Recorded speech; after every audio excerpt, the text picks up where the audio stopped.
जय श्री राम। बहुत प्यारा संदेश है प्रभु भक्तों के लिए। यह है कि वाल्मीकि का बचपन का नाम रत्नाकर था। वाल्मीकि जो थे यह दुष्टों की संगत में रहते थे। वन में जो मनुष्य इन्हें चलता फिरता मिल जाता था उसे ये लूट लेते थे और अपने कुटुंब का पालन पोषण करते थे। एक दिन सनकादिक ऋषि विचरण करते हुए जा रहे थे। वन में उन्होंने रत्नाकर मिल गए।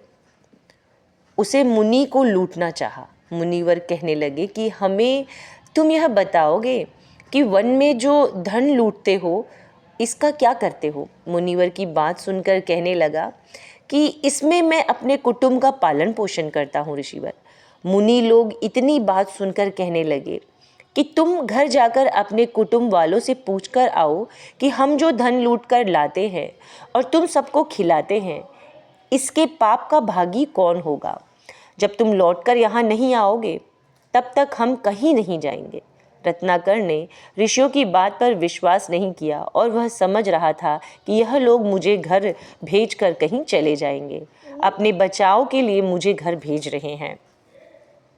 ऐसा विचार कर उसने उन्हें पेड़ से बांध दिया और अपने घर जाकर कुटुंबियों से पूछा कि मैं जो धन लाकर तुम्हें खिलाता हूँ उसके लूटने का पाप किसे लगेगा।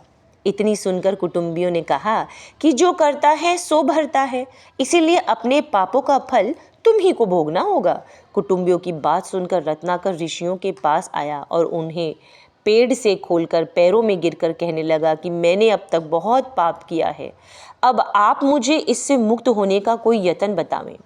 ऋषियों ने रत्नाकर की विनय सुनी और उन्हें दया आ गई और समझाकर कहने लगे कि आज से तुम यह अनुचित कर्म न करना, राम राम जपो, इसी से तुम्हारा कल्याण होगा।